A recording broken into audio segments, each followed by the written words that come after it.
Tiago, capítulo 1. Eu quero ler com os irmãos o versículo 1. Tiago 1, verso 1. Todos acharam aí?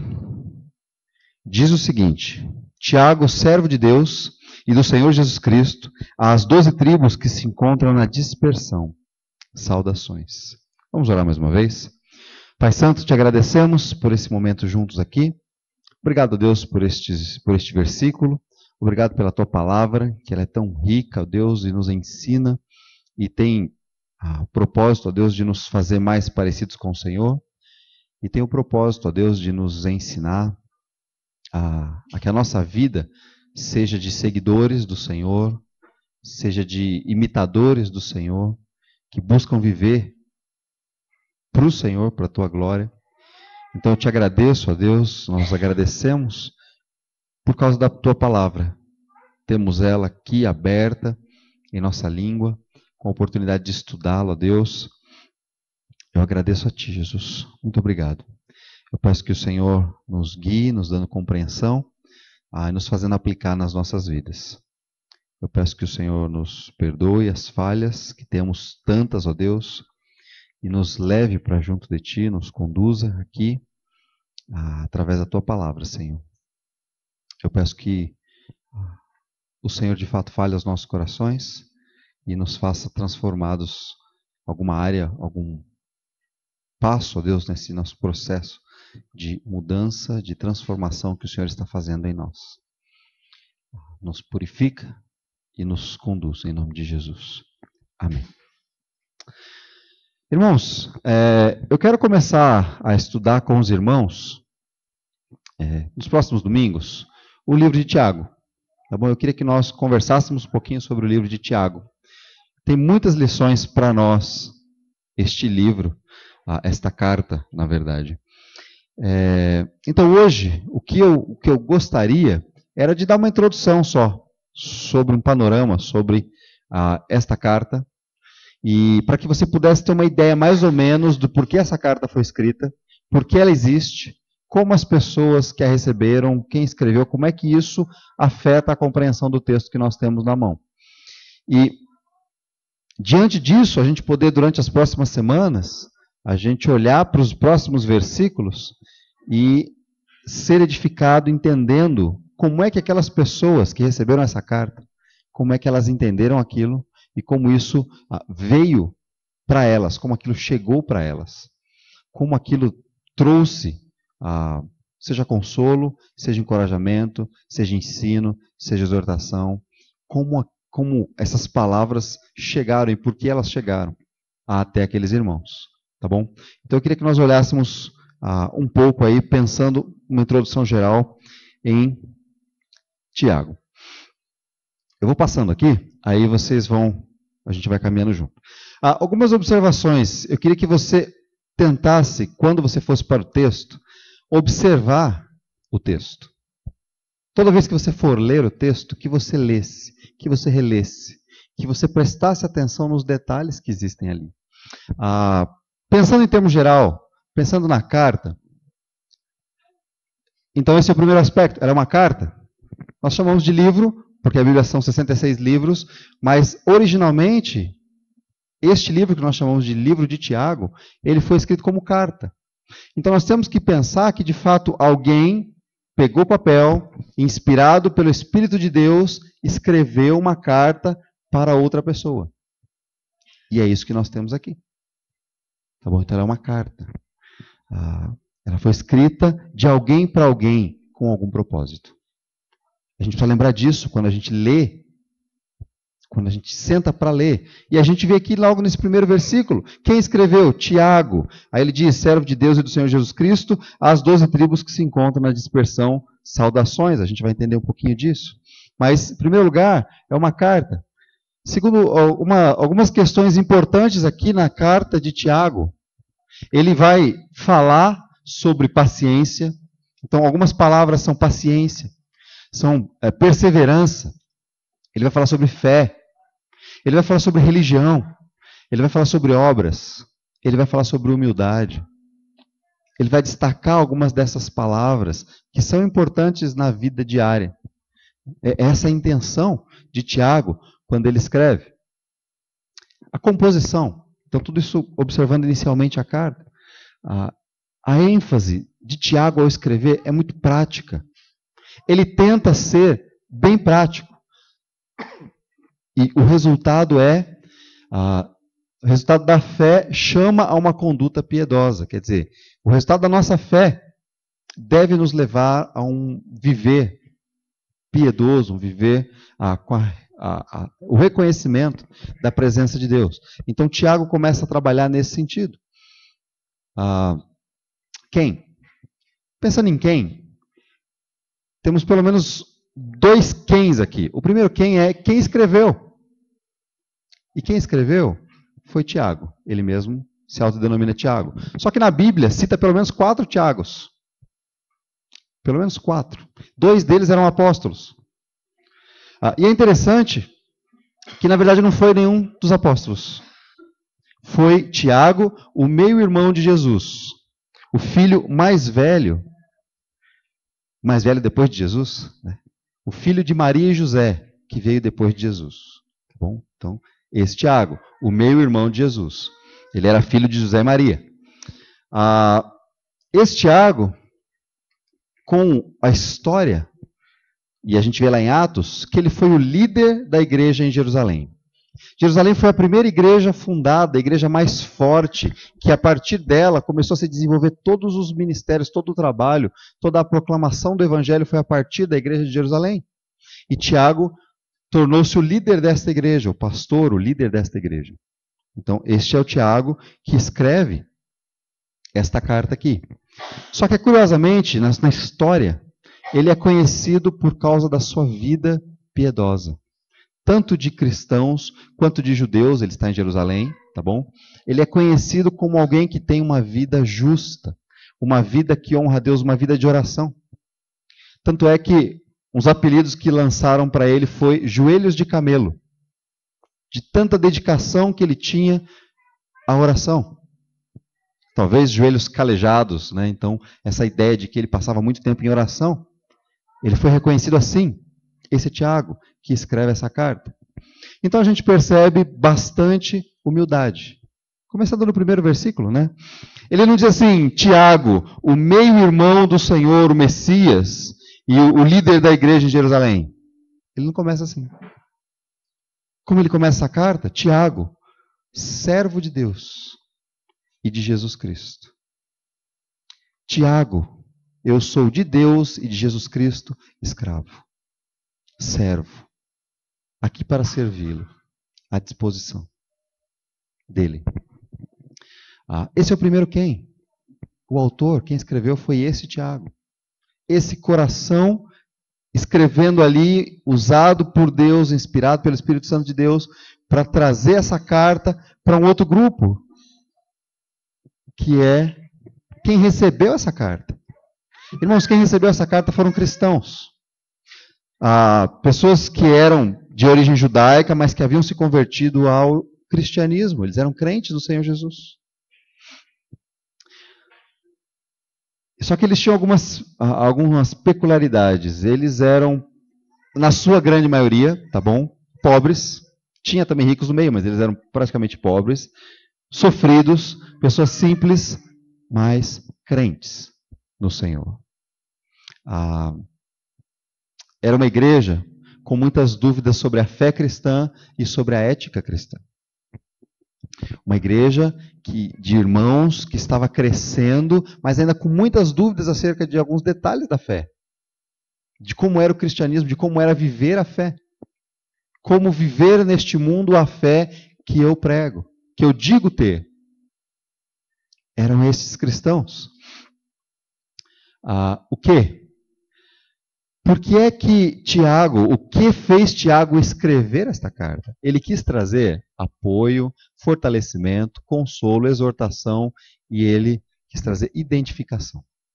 Então, Tiago o desejo de Tiago era apoiar estes irmãos que estavam ali crescendo na sua vida com Deus. Ele queria fortalecer a fé desses irmãos, ajudá-los. O desejo dele era consolar esses irmãos passando por dificuldade. O desejo dele é exortar os irmãos que estavam vivendo de forma distante, que não agradavam ao Senhor, que estavam diferente da fé que eles diziam ter, e ele se identifica, nós estamos juntos nessa caminhada cristã. Tiago, essa identificação, o que ele quis fazer ao escrever essa carta. Onde, também é interessante, Tiago, ele era líder da igreja de Jerusalém, que fica, né, até hoje, na Palestina. Então, era a capital de Israel. Então, Tiago estava escrevendo de Jerusalém. Ele estava lá. Provavelmente, ao escrever essa carta, ele estava lá. E ele escreve para irmãos que estavam espalhados em diversas regiões fora ali da Palestina, fora daquela região dele ali. E esses irmãos, eles foram espalhados por causa da sua fé. Então, ele, Tiago, está ali em Jerusalém e ele escreve por causa da sua fé. Quando que ele escreveu isso? Irmãos, ele escreveu numa época de perseguição por causa da fé. Por isso que aqueles irmãos haviam sido espalhados pelas regiões ao redor. Eles não estavam vivendo mais ali em Jerusalém ou perto ali, porque eles haviam sido perseguidos por causa da fé que eles tinham. Então eles estavam vivendo longe, e Tiago está escrevendo para esses irmãos, que agora não estão vivendo mais ali, pertinho ali, da igreja de Jerusalém. E pode ter sido duas ocasiões que essa carta foi escrita. Ela pode ter sido escrita logo depois da morte de Estevão. Não sei se vocês lembram, no capítulo 7 de Atos, Estevão foi o primeiro mártir, o primeiro cristão que morreu por causa de sua fé, foi Estevão.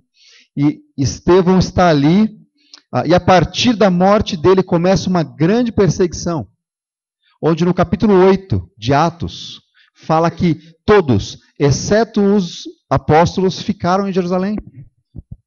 Os cristãos foram espalhados pelas regiões ao redor todas, somente os apóstolos ficaram em Jerusalém. Então pode ter sido nessa ocasião. E curiosamente, Atos 8, versículo 4 diz que aqueles cristãos, por onde eles foram espalhados, eles levavam as boas novas. Eles pregavam o evangelho do Senhor Jesus, por onde andaram. E com isso o evangelho se espalhou por toda a região. Pode ter sido nessa ocasião, ou pode ter sido um pouco depois, no governo de Herodes Agripa. Herodes era um cara que ele era governador, só que ele teve uma rixazinha com Roma. O império que reinava na época era o Império Romano. E ele teve uma rixazinha com Roma. Então, Roma não estava muito gostando dele. Ele foi querer favorecer os judeus. Como se favorece os judeus? Perseguindo os cristãos. Que era o primeiro grupo que estava surgindo ali. E surgindo fortemente. Então, Herodes quis agradar os judeus, ele começa a perseguir os cristãos. Então, lá no capítulo 12 de Atos, tem esse outro relato. Tanto é que Tiago, um dos apóstolos, foi preso nessa época e morto nessa época. Tanto é que logo em seguida prenderam Pedro também, porque ele viu que isso agradava a multidão. Prenderam Pedro, só que Pedro não foi morto naquele momento. Deus livrou Pedro de forma milagrosa e uma série de coisas aconteceu, está lá em Atos 12, depois você pode ler. Mas provavelmente foi nessa época, numa dessas duas épocas. Mas por quê? Por causa da fé daqueles irmãos, eles tiveram que sair de onde eles estavam e foram para as regiões ao redor. E viviam nessa condição, longe dos seus familiares, longe daqueles amigos. Eles foram espalhados por causa da fé que tinham. E isso fez com que eles fossem, muitos deles, a maioria deles, pobres. Se algum deles tinha comércio, eles tinham dificuldade de receber. Ninguém entrava em sua loja. Não queriam fazê-lo prosperar, porque ele era cristão. Então, eles tiveram que se mover, eles tinham muita dificuldade financeira e muitas coisas acontecendo. Tiago escreve para esse grupo de pessoas, crentes, que tiveram que sair meio que forçado da sua região para um lugar distante, diferente, e lá viviam a fé que criam, que diziam ter, que pregavam. Tiago senta e, inspirado pelo Espírito de Deus, ele escreve para estes irmãos que estavam espalhados lá, desejando fortalecer a fé deles, desejando auxiliá-los nessa caminhada que eles estavam vivendo ali. Essa é a época. que essa carta foi escrita. Por que é que Tiago escreveu esta carta? Irmãos, o primeiro aspecto aqui é que ele quis encorajar. Ele quis encorajar aqueles irmãos. Lembram da situação? Muitos deles passando por lutas, dificuldades, seja de pobreza, seja de mais perseguição, de zombaria, ou de dificuldade de estabelecer a sua vida, a sua família. Ele deseja encorajar esses irmãos a permanecerem firmes na fé, no que eles criam. E isso fazer diferença em como eles viviam. Então, encorajar foi o primeiro aspecto porque ele desejou fazer isso. O segundo aspecto era advertir. Trazer alertas, dizendo, irmãos, prestem atenção a alguns erros que vocês creem. Prestem atenção, existem. Presta atenção nisso, alerta. E o resultado do alerta é exortar. Ele chama para que os irmãos se firmem na palavra, na prática da palavra, em praticá-la, em vivê-la. Então, um outro propósito é exortar os irmãos a isso. E um outro é ensinar. Ensinar a expressar a fé com a vida. Com as palavras, ok, mas com a vida. Viver aquilo que eles diziam crer. Então, foi por isso que Tiago decidiu escrever para aqueles irmãos vivendo em situação tão difícil. Vivendo em situação de aperto, de dificuldade, de sofrimento, longe, por uma série de razões lá, por causa de sua fé. Diante desse primeira observação geral que a gente tem, vamos tentar entender então como é que essas pessoas receberiam essa carta. Então, um pouco do contexto. Como eu já falei, é uma carta com a ênfase bem prática. E a praticidade, o anseio de Tiago é que eles vivam a fé.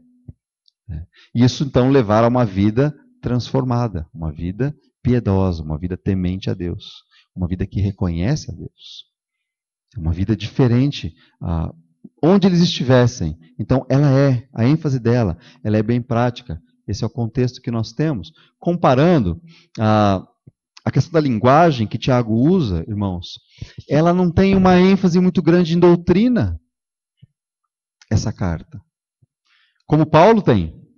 Se você pega, por exemplo, o livro de Romanos, escrito por Paulo, 11 capítulos, 11 capítulos dos 16 capítulos de Romanos, são doutrina. E depois, os últimos 4, ele aplica isso de forma prática. A partir do capítulo 12, ele começa, então, a dar a prática, lá em Romanos. Tiago não tem essa pretensão. Tiago, ele só usa o suficiente de doutrina para apoiar os pontos que ele quer trazer para o coração dos irmãos. Para as decisões diárias que os irmãos tinham ali, que nós temos. Então, ele é mais prático para essa vida, comparando, irmãos, o estilo de Tiago pode ser comparado ao de Provérbios, que é bem prático, né? Por exemplo, vai ter com a formiga ou preguiçoso, ele está falando especificamente sobre como lidar com a vida ali no seu dia a dia, no seu trabalho, o que você vai fazer, né? E como você fugir da preguiça. Então, ele está sendo direto. Tiago também trabalha nessa mesma direção, ele quer ser bem direto, ele quer ser bem específico, bem prático. Como afeta a minha decisão do meu dia a dia, como afeta o meu caminhar hoje. E um outro estilo também é o Sermão do Monte. Lá em Mateus capítulo 5, Jesus pregando o Sermão do Monte, Jesus propõe vários temas que são repetidos aqui por Tiago.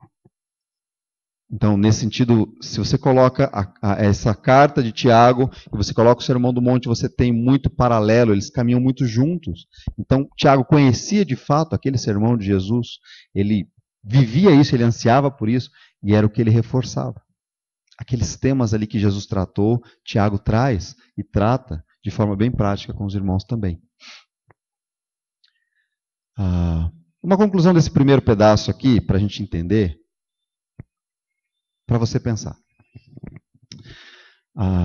As circunstâncias do dia provam a fé que nós dizemos ter.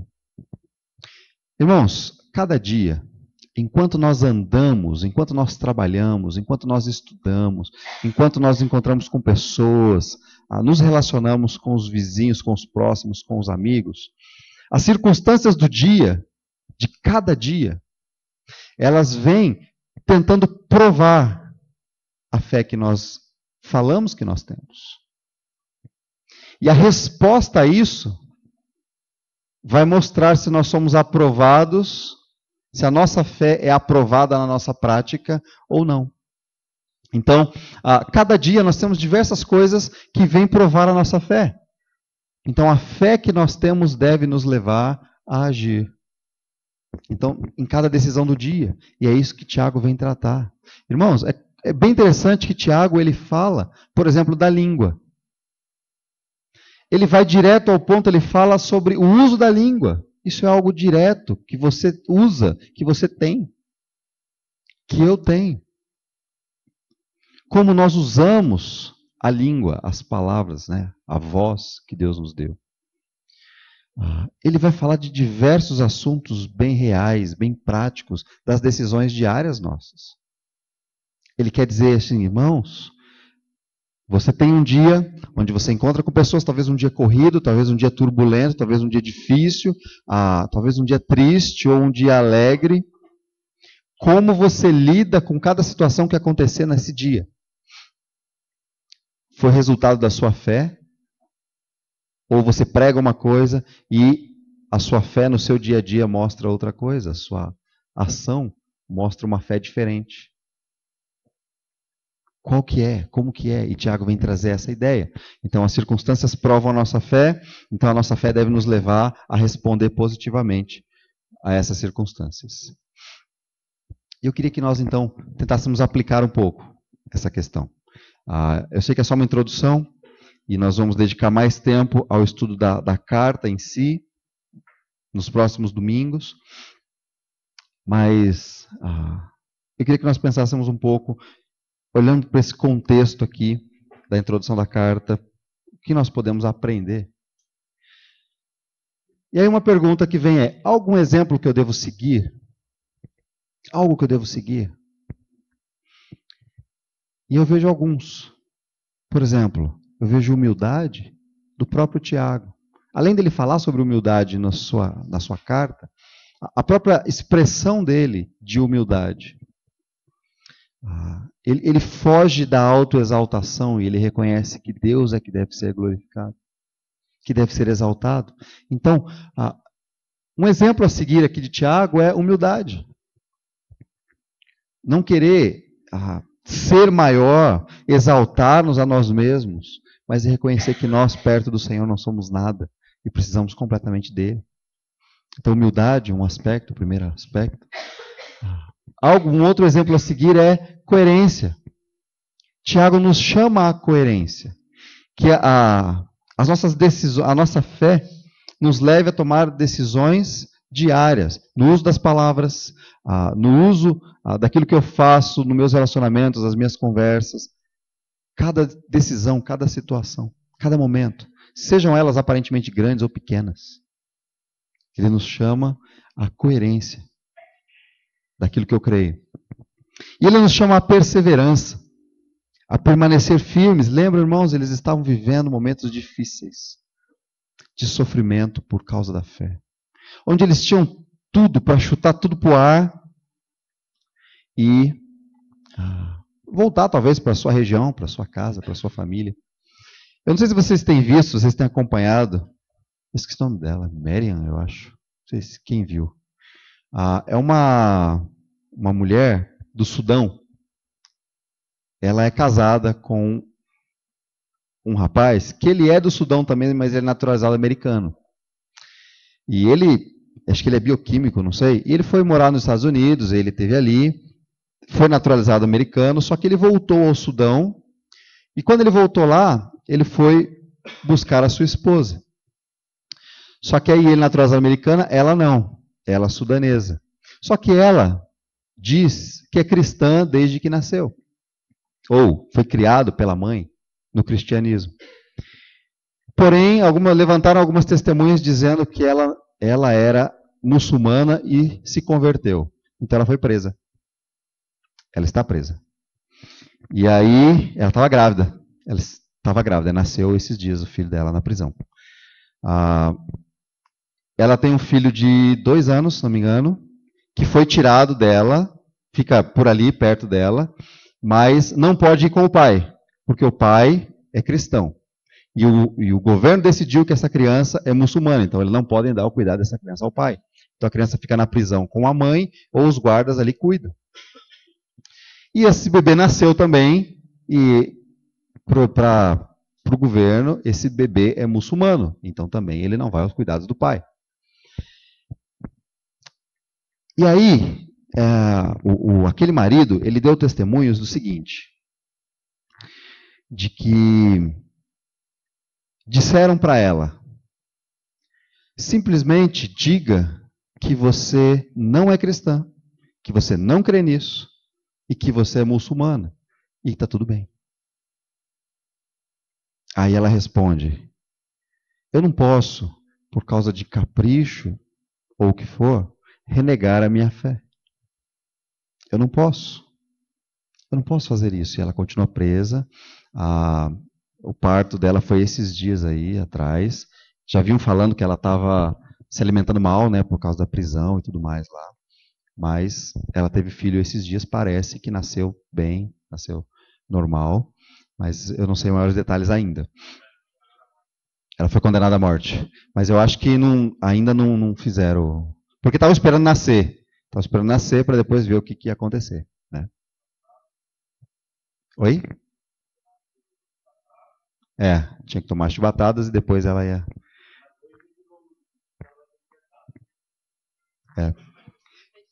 Então, vamos ver o que acontece. Por quê? Porque agora também a mídia internacional começa a fazer alguma pressão no Sudão. Mas existem uma ala bem radical muçulmana que falou que se ela for libertada, eles matam ela na rua. Então, de qualquer forma, precisa... Inclusive, orem por isso. Mas ele chama a perseverar por causa da perseguição, por causa da sua fé. Não desistir, não desanimar. E talvez nós aqui desanimamos por tão menos que isso, né? Por tão menos do que isso. Por exemplo, desse exemplo, ou desses irmãos que haviam sido perseguidos e estavam vivendo longe das suas casas. Então, um exemplo a seguir, eu creio que são esses. Alguma ordem que eu devo obedecer? Eu acho que uma ordem que está latente, pelo menos nesse início, eu preciso dar atenção àquilo que eu digo crer, à minha fé. Eu preciso estar alerta a ela. Eu preciso estar atento. Eu preciso dar atenção àquilo que eu digo acreditar. Isso é uma ordem que eu devo obedecer, essa atenção. Existe algum pecado que devo abandonar? E um pecado, nessa introdução aqui que eu queria colocar eu esquecer da minha fé na correria do dia a dia. Eu não sei como os irmãos têm lidado com isso, mas a gente vem para cá no domingo. E a gente cultua a Deus, a gente canta, e a gente lê a Bíblia, e a gente ora, e a gente fica empolgado, e a gente fica animado. E aí chega depois do culto, tal, a coisa passa, chega na segunda-feira de manhã, a gente ainda lembra alguma coisinha, tenta lembrar de Deus, ora ainda, mas a gente já entra no ritmo, as pressões do dia a dia, dificuldades que a gente passa, tristeza, preocupação, ansiedade por causa, sei lá, finanças ou por causa de como as coisas vão se resolver. Nós vamos deixando a nossa fé e a fé vai ficando de lado durante a semana e as circunstâncias acontecem e a gente não mostra a nossa fé através das circunstâncias. A gente vai vivendo. Aí passam-se os dias, de repente já é domingo outra vez. Aí eu vou reunir com os meus irmãos e aí eu vou lembrar da minha fé. Então, um pecado para a gente abandonar, acho que é pensar nisso, que eu muitas vezes esqueço da minha fé na correria do meu dia, né, do dia a dia. Algum novo pensamento acerca de Deus? Irmãos, se Deus nos chama, então, a uma vida piedosa, então Deus está presente ao meu lado em cada momento do meu dia e Ele se importa com cada detalhe de cada momento do meu dia. Então, essa consciência de que Deus, Ele é grande, sim. Ele é poderoso, sim. Mas Ele está presente e Ele se importa com o detalhe do meu dia. Talvez você passe assim, mas isso tão pequeno que aconteceu hoje no meu dia. Mas Deus se importa com cada detalhe do seu dia. E Ele se importa também com cada resposta que você vai dar ao seu dia, né? As coisas do seu dia. Em termos gerais, nesta carta, versículo 1 nós lemos Tiago, e ele se identifica como o escravo, o servo de Deus e de Jesus Cristo, o Senhor Jesus Cristo. E quando ele fala as 12 tribos que se encontram na dispersão, ele está falando, como nós vimos lá, de cristãos espalhados, dispersão, né, dispersos. Ele os saúda e ele vai começar a escrever para esses irmãos. Então estamos trabalhando com esse contexto. Eu queria que você guardasse esse contexto na sua mente. Eu queria dar mais uma aplicação prática para você para essa semana. Você podia fazer em casa, na sua casa, durante a semana, o seguinte: ler o texto de Tiago, capítulo 1, versículos de 2 a 12, que é o que nós vamos conversar semana que vem. Então, Tiago 1, de 2 a 12, é o que nós vamos conversar semana que vem. E aí, ao ler, você lê, e depois que você lê, você começa a prestar atenção nos detalhes. Tenta prestar atenção nos detalhes da leitura desses 10 versículos aí. Tenta identificar quem são as pessoas envolvidas. Quem? Quem são as pessoas envolvidas? O que está acontecendo ali? O que está sendo falado? O que está sendo feito? Onde é que aquilo está acontecendo? Quando? Por que aquilo está sendo dito? Lembra que você tem esse contexto que eu acabei de falar para você. A situação daqueles irmãos, quem era Tiago, ele estava escrevendo uma carta. Então tenta trazer isso à sua mente enquanto você lê esses versículos ali. O que estava envolvido? Observa os detalhes ali do texto. E depois que você observar, aí sim você tenta entender. Aí sim você interpreta, você tenta entender o que estava acontecendo. Então, por exemplo, como é que aqueles cristãos lá receberam essa carta? Como é que aqueles cristãos lá receberam esses 10 versículos? O que Tiago quer ensinar àqueles irmãos vivendo essa situação que eu coloquei para os irmãos? Como é que eles, aquele contexto deles, como se aplicou esses 10 versículos, de 2 a 12? Como se aplicou para aqueles irmãos naquela situação? Então, quando você fizer isso, então você parte para a aplicação. Assim como eles viveram lá, e aí você pode fazer algumas perguntas para o texto. Algum exemplo que eu devo seguir?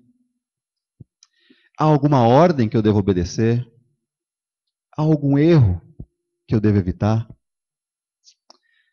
Existe algum pecado que eu devo abandonar, descrito lá naqueles 10 versículos? Há alguma promessa que eu devo reivindicar, que eu devo chegar diante de Deus e Deus, o Senhor prometeu? Há alguma condição a atender? Há algum novo pensamento acerca de Deus que eu tenho ali, Ele me mostrando, se mostrando a mim? Talvez nem todas essas perguntas tenham respostas, mas é para você ter uma noção de você olhar para o texto e como é que isso se aplica à minha vida, pessoalmente. Como é que eu posso como é que eu posso fazer com que a minha fé se torne prática diante do que ele vai ensinar nesses 10 versículos? Ele vai falar sobre sabedoria, ele vai falar sobre perseguição, ele vai falar sobre sofrimento. Temas práticos, eu acho que você tem isso, ou já teve, ou vai ter na sua vida. Então, como isso chegou para aqueles irmãos e como isso chega até mim, como isso chega até você, nessa semana. Então, eu quero trazer essa aplicação, esse desafio para você fazer isso durante essa semana. Pega um dia ou 2 e você lê o texto e começa a observar. Talvez num dia você lê e começa a observar os detalhes. Aí depois no outro dia de novo e você faz isso. E aí você começa a entender como é que aqueles caras receberam essa carta, esses versículos. Como isso aplicou para eles. E como é que essa situação aplica para a minha vida hoje. Uma aplicação para a gente pensar acerca dessa carta de Tiago. Eu queria encerrar desta forma. Se você quiser isso aqui, você me pede depois, de alguma forma, eu te mando, tá bom? Aí você pode talvez estudar um pouco na sua casa. Eu queria que nós orássemos. Mas eu queria que nós orássemos assim. Eu queria que você pensasse um pouquinho. Tiago, ele foi usado por Deus para escrever para aqueles irmãos lá. Mas não foi só para aqueles irmãos lá. é a palavra de Deus. É a palavra que foi de Deus para aqueles irmãos lá, e ela é de Deus para nós hoje aqui. Então, eu queria que você orasse para que você levasse a sério, então, ler isso essa semana e buscar ver o que Deus quer falar com você nesse texto essa semana. E como ir corrigindo algumas áreas que talvez ele está descrevendo ali, nesse texto. Então, eu queria que nós orássemos. Eu queria orar e depois você orar também, silenciosamente, pela sua vida e para que Deus fale através desses versos para a sua vida e para a minha